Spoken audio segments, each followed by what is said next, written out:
تعملوا لا تسألوا عن أشياء إن تبد لكم تسؤكم وإن تسألوا عنها حين ينزل القرآن تبد لكم عفى الله عنها والله غفور حليم قد سألها قوم من قبلكم ثم أصبحوا بها كافرين ما جعل الله من بحيرة ولا سائبة ولا وسيلة ولا حام ولكن الذين كفروا يفترون على الله الكذب وأكثرهم لا يعقلون وإذا قيل لهم تعالوا إلى ما أنزل الله وإلى الرسول قالوا حسبنا ما وجدنا عليه آباءنا أولو كان آباؤهم لا يعلمون شيئا ولا يهتدون يا أيها الذين آمنوا عليكم أنفسكم لا يضركم من ضل إذا اهتديتم إلى الله مرجعكم جميعا فينبئكم بما كنتم تعملون يا أيها الذين آمنوا شهادة بينكم إذا حضر أحدكم الموت حين الوصية اثنان ذوى عدل منكم أو آخران من غيركم إن أنتم ضربتم في الأرض فأصابتكم مصيبة الموت تحبسونهما من بعد الصلاة فيقسمان بالله إن ارتبتم لا نشتري به ثمنا ولو كان ذا قربى ولا نكتم شهادة الله إنا إذا لمن العاصمين فإن عثر على أنهما استحقا إثما فآخران يقومان مقامهما من الذين استحق عليهم الأوليان فيقسمان بالله لشهادتنا حق من شهادتهما وما اعتدينا إنا إذا لمن الظالمين ذلك أدنى أن يأتوا بالشهادة على وجهها أو يخافوا أن ترد أيمان بعد أيمانهم واتقوا الله واسمعوا واللہ لا يهدي القوم الفاسقین۔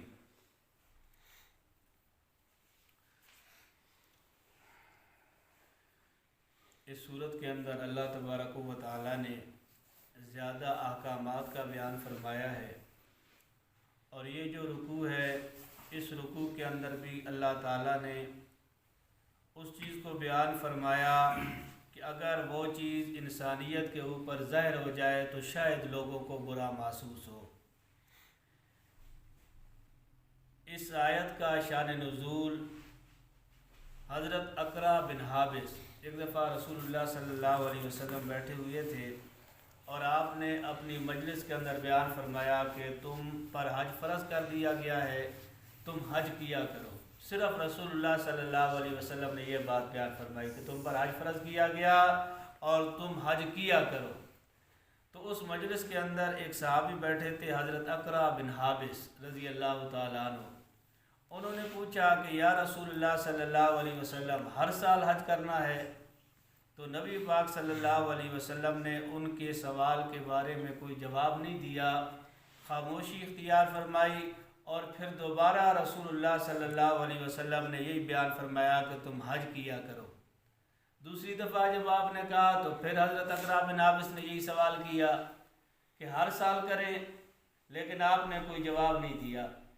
پھر تیسری دفعہ رسول اللہ صلی اللہ علیہ وسلم نے یہی بات عرض کی کہ حج کیا کرو، تو پھر انہوں نے یہ سوال کر دیا کہ ہر سال کرے۔ تو اس وقت قرآن مجید کی یہ آیتیں اتری۔ یہ تو احکامات کے بارے میں تھا، اور اسی طریقے سے واقعات کے بارے میں بھی۔ ایک شخص تھا، اس کے بارے میں لوگوں کے اندر مشہور تھا کہ یہ اپنے باپ کا نہیں ہے۔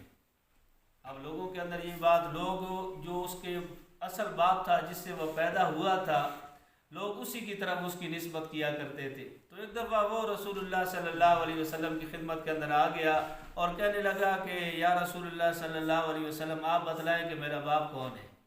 تو نبی پاک صلی اللہ علیہ وسلم نے اسی آدمی کا نام لے لیا جس کی طرف اس کی نسبت کی جاتی تھی، لوگوں کے اندر جو مشہور تھا۔ اب ظاہر بات ہے وہ ایک بات مخفی تھی، لیکن جب اس نے سوال کر دیا، نبی پاک نے جواب دے دیا، تو اب اس بندے کو بڑا ناگوار گزرا۔ اسی طریقے سے اللہ تعالیٰ نے اس بات سے منع کیا کہ شریعت وہی ہے جو اللہ تعالیٰ تمہیں دے رہا ہے، اس کے اندر اگر تم غلب اختیار کرو گے، بار بار سوال کرو گے، تو ہو سکتا ہے ایسا جواب آ جائے جو تمہارے لیے مشکل ہو جائے۔ جیسے حضرت اقرا بن حابس نے اب سوال تو کیا تھا، اگر نبی پاک صلی اللہ علیہ وسلم کہہ دیتے کہ بھائی ہر سال حج فرض ہے تو اب لوگوں کے لیے کتنی مشکلات ہو جاتی. ہر سال کون حج کر سکتا تھا؟ سکوت جو آپ نے اختیار کیا اس کے اندر ان لوگوں کا بھی فائدہ ہو گیا جن کو اللہ تعالیٰ نے مال دیا تھا اور وہ ہر سال بے شک حج کرے. اگر آپ صلی اللہ علیہ وسلم کہہ دیتے کہ نہیں جی زندگی کے اندر ایک دفعہ حج ہے، تو اب جس کے پاس اللہ تعالیٰ نے وسائل رکھے ہیں، اس کے پاس مال ہے، اس کو چاہتے ہے کہ میں بیت اللہ کا دیدار کروں، تو اب اس کے لیے بھی یہ کام مشکل تھا.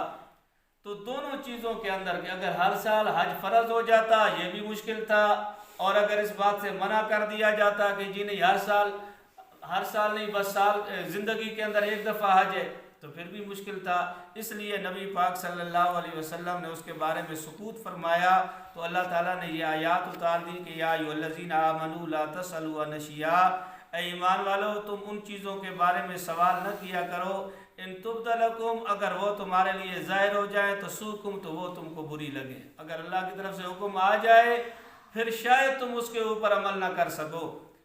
وَإِن تَسْأَلُوا عَنْهَا حِينَ يُنَزَّلُ الْقُرْآنُ، اور تم سوال کرتے ہو اس وقت کہ جب قرآن بھی اتر رہا ہے، وہی آ رہی ہے، اس کے اندر تم سوال کرو گے تو قرآن بھی اتر جائے گا. ہو سکتا ہے جب قرآن کے اندر مسئلہ آ جائے، اللہ کی طرف سے وہی آ جائے تو پھر اس کے اوپر تمہیں عمل کرنا پڑے گا.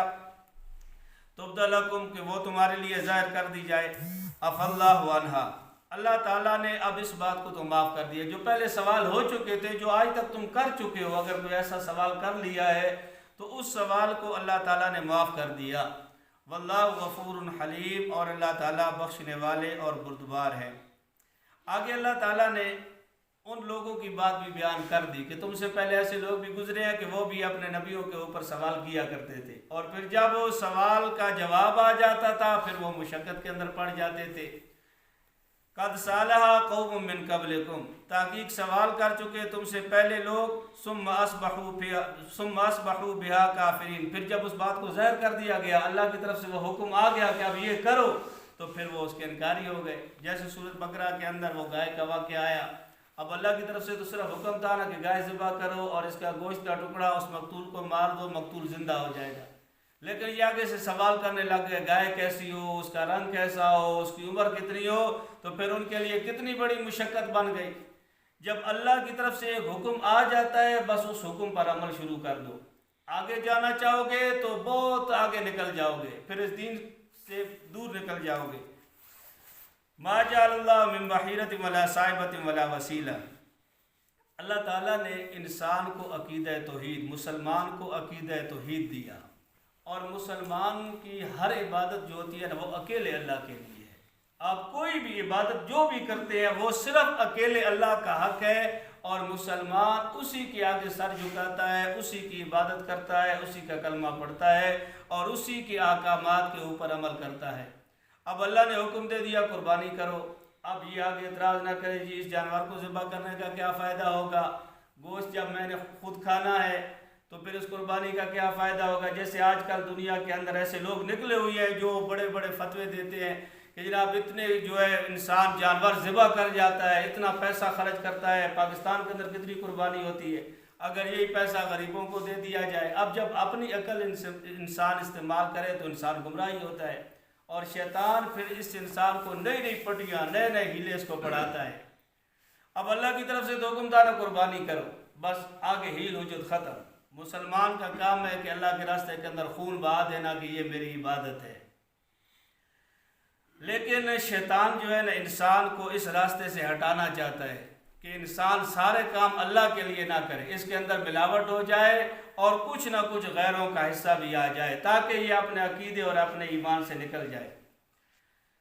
اس زمانے کے اندر جو مشرک تھے ان کے کچھ طریقے تھے. ایک تو یہ تھے نا کہ احکامات کے مطابق وہ جو غیر اللہ کو سجدہ کر دینا، غیر اللہ کی نظر و نیاز چڑھا دینا، وہ کچھ مسائل وما اہل به لغیر اللہ کے اندر گزر چکے.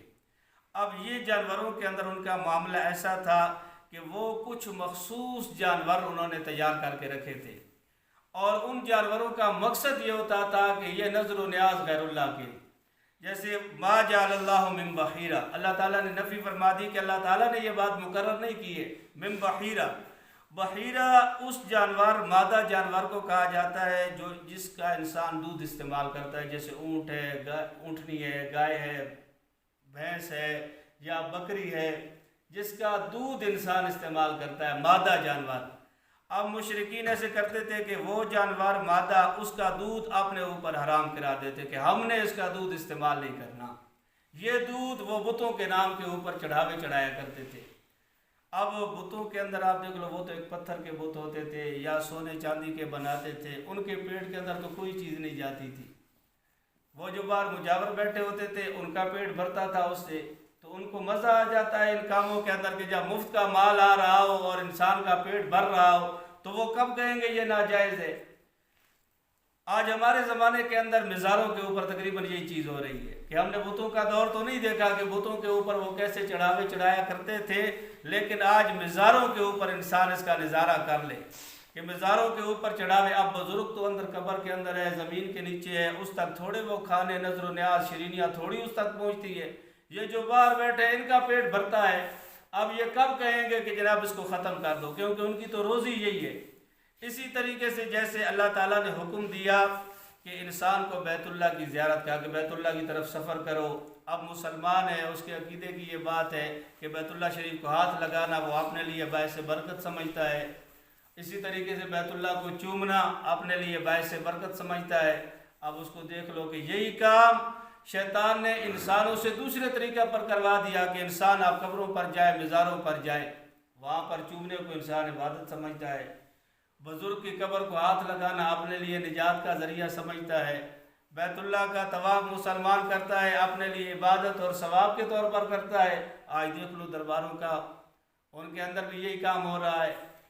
تو اب زمزم کا پانی آپ دیکھ لیں، مسلمان کے لیے عبادت ہے، مسلمان خوشی کے اندر اس کو پیتا بھی ہے، اپنے جسم کے اوپر بھی چھڑکتا ہے، باعث ثواب ہے اور انسان کی عقیدت ہے اس پانی کے ساتھ۔ آپ اندرون سندھ کے اندر دیکھ لیں، کئی ایسے دربار ہیں جن کے باہر گندے جھونپڑ ہے، گندا پانی کھڑا ہے اور وہاں پر یہ لوگ نہا رہے ہیں اور اپنے لیے باعث نجات سمجھتے ہیں۔ بزرگ کے دربار کے پاس اگر کوئی ٹوٹی لگی ہوئی ہو پانی کی، وہاں پر پانی پینا اپنے لیے باعث نجات سمجھتے ہیں۔ اب شیطان نے کیسے انسان کو عقیدے کو ختم کیا۔ اسی طریقے سے آج بھی دیکھ لیں، جیسے ان مشرکین کا طریقہ تھا کہ من بحیرہ، مادہ جانور کا دودھ خود نہیں پیتے تھے، اپنے بتوں کے نام پر چڑھا دیا کرتے تھے۔ آج بھی دیکھ لیں وہ صورت ہے۔ ولا صائبہ، اور صائبہ اس جانور کو کہا جاتا ہے کہ جو جانور پورے کا پورا اس بت کے نام پر وقف کر دیا جائے، اس کے چڑھاوے کے لیے بھیج دیا جائے۔ اللہ تعالیٰ فرماتے ہیں میں نے اس بات کا بھی حکم نہیں دیا۔ قربانی صرف اللہ کے لیے ہے، اللہ کے علاوہ کے لیے تو قربانی نہیں ہے۔ ولا وسیلہ، اور وسیلہ اس مادہ جانور کو کہا جاتا ہے کہ جو بچے پیدا کرے لیکن اس کے بچے ہمیشہ مادہ ہی ہوں، درمیان کے اندر کوئی نر نہ آئے، صرف مادہ بچے پیدا کر رہی ہے۔ وہ 2 یا 3 یا 4 جتنے اس کے بچے پیدا ہوتے انہوں نے مخصوص کر کے رکھے ہوتے تھے کہ جب اس کے اتنے مادہ بچے پیدا ہو گئے اور درمیان کے اندر نر بچہ نہ آیا تو وہ بھی بت کے نام پر وقف۔ ولا حام، اور حام اونٹ کو کہا جاتا ہے کہ وہ اونٹ انہوں نے مخصوص کر کے تعداد رکھی تھی مشرکین نے کہ یہ اونٹ اتنی جفتی کر لے گا، اپنی مادہ کے ساتھ اتنا ملاپ کر لے گا تو اس کے بعد یہ بت کے لیے وقف ہو جائے گا۔ اب مخصوص تھا 10 مرتبہ کرنا، 20 مرتبہ، وہ تعداد خود انہوں نے متعین کر کے رکھی تھی۔ اللہ تعالیٰ فرماتے ہیں کہ میں نے تو اس بات کا حکم نہیں دیا کہ تم یہ کام کرو، لیکن یہ لوگ یہ کام کرنے کے بعد اللہ کی طرف منسوب کر دیتے ہیں کہ اللہ تعالیٰ نے ہمیں اس بات کا حکم دیا ہے۔ وَلَكِنَّ الَّذِينَ كَفَرُوا، لیکن وہ لوگ جو کافر ہیں، يَفْتَرُونَ عَلَى اللَّهِ الْكَذِبَ، وہ اللہ پر جھوٹ باندھتے ہیں۔ اللہ کی طرف سے کوئی ایسا حکم نہیں آیا لیکن یہ اللہ کی طرف منسوب کر کے اللہ تعالیٰ کی ذات کے اوپر جھوٹ بولتے ہیں۔ وَأَكْثَرُهُمْ لَا يَعْقِلُونَ، اور ان میں سے اکثر وہ لوگ ہیں جو عقل سے کام نہیں لیتے۔ حالانکہ عقل کے اندر بھی تو یہ بات آنی چاہیے کہ ہم مسلمان ہیں، ہم نے اللہ کو مانا ہے، جب ہم اللہ کو مان رہے ہیں تو پھر ہمیں غیر اللہ کی نظر و نیاز نہیں کرنی چاہیے، ہمارے سارے کام اللہ کے لیے ہونے چاہیے۔ وَإِذَا قِيلَ لَهُمْ تَعَالُوا إِلَىٰ مَا أَنزَلَ اللَّهُ، اور جب ان لوگوں سے کہا جاتا ہے کہ تم آ جاؤ اس کی طرف جو اللہ تعالیٰ نے اتارا، وَإِلَى الرَّسُولِ، اور رسول کی طرف آ جاؤ، اللہ کی طرف اور رسول کی طرف آ جاؤ، تو قالوا حسبنا ما وجدنا علیہ آبانا، تو آگے سے جواب دیتے ہیں کہ حسبنا ہم کو کافی ہے، ما وجدنا علیہ آبانا جس پر ہم نے اپنے آبا و اجداد کو پایا۔ اولو کان آباؤہم لا یعلمون شیئا ولا یہتدون، اللہ تعالیٰ کہتے ہیں اولو کان آباؤہم لا یعلمون، اگرچہ ان کے آبا و اجداد کچھ بھی نہ جانتے ہو، ان کے پاس کوئی علم نہ ہو، ان کے پیچھے بھی یہ چلے جائیں گے، اور وہ خود ان کے جو آبا و اجداد تھے ولا یہتدون، وہ ہدایت کے اوپر بھی نہیں تھے، وہ تو خود گمراہ تھے، اور ان کے پیچھے چلنے والا بندہ خود بخود ہی گمراہ ہو جائے گا۔ یا ایھا الذین آمنوا علیکم انفسکم، آگے اللہ تعالیٰ نے ایمان والوں کو حکم دیا کہ تم جب لوگوں کو دعوت دیتے ہو، تبلیغ کرتے ہو، ان کو سمجھاتے ہو، تو انسان کو ایک کڑنت ہوتی ہے کہ یار میں نے اتنی دفعہ اس بندے کو سمجھایا پھر بھی یہ وہی کام کرتا ہے۔ انسانی فطرت ہے نا، اگر انسان کسی کے دروازے کے اوپر چند دفعہ چلا جائے اور اس کو سمجھائے کہ یار یہ کام، آج کے دور کے اندر بھی دیکھ لو، جب انسان کسی کو سمجھاتا ہے کہ یار یہ کام نہ کرو، یہ کام نہ کرو، تو 4-5 دفعہ جانے کے بعد انسان اپنے دل کے اندر کڑن محسوس کرتا ہے کہ یار میں نے اس کو اتنی دفعہ سمجھایا ہے پھر بھی یہ بندہ باز نہیں آتا۔ تو اللہ تعالیٰ فرماتے ہیں کہ یا ایھا الذین آمنوا علیکم انفسکم، اے ایمان والو تم اپنے آپ کو سنبھالو، اپنے آپ کو آپ بچاؤ، تمہاری ڈیوٹی یہ تھی، تم نے ان تک یہ بات پہنچا دی، یہ تو تمہاری ڈیوٹی تھی، جیسے رسول اللہ صلی اللہ علیہ وسلم کی ڈیوٹی تھی کہ لوگوں تک دین پہنچا دینا۔ اب تم نے یہ کام کر لیا، تم نے یہ دین لوگوں تک پہنچا دیا، اب اپنے آپ کو بچاؤ۔ کوئی بھی نہیں مانتا، نہ مانے، تم اپنی فکر کرو، اپنے آپ کو بچاؤ۔ لا یضرکم من ضل اذا اہتدیتم، کوئی بھی تم کو تکلیف نہیں دے سکتا، نقصان نہیں دے سکتا وہ بندہ جو گمراہ ہو، اذا اہتدیتم جب تم ہدایت پر ہو، تم ہدایت پر ہو تو تمہیں گمراہ بندہ کبھی بھی نقصان نہیں پہنچا سکتا، اس کا اپنا نقصان ہے، وہ ضد کے اوپر کر رہا ہے، جس انداز سے بھی کر رہا ہے اپنا نقصان کر رہا ہے۔ الی اللہ مرجعکم جمیعا، تم سب نے اللہ تعالیٰ کی طرف لوٹ کر جانا ہے، فینبئکم بما کنتم تعملون، بس اللہ تعالیٰ تم کو بتلا دے گا جو تم عمل کیا کرتے تھے۔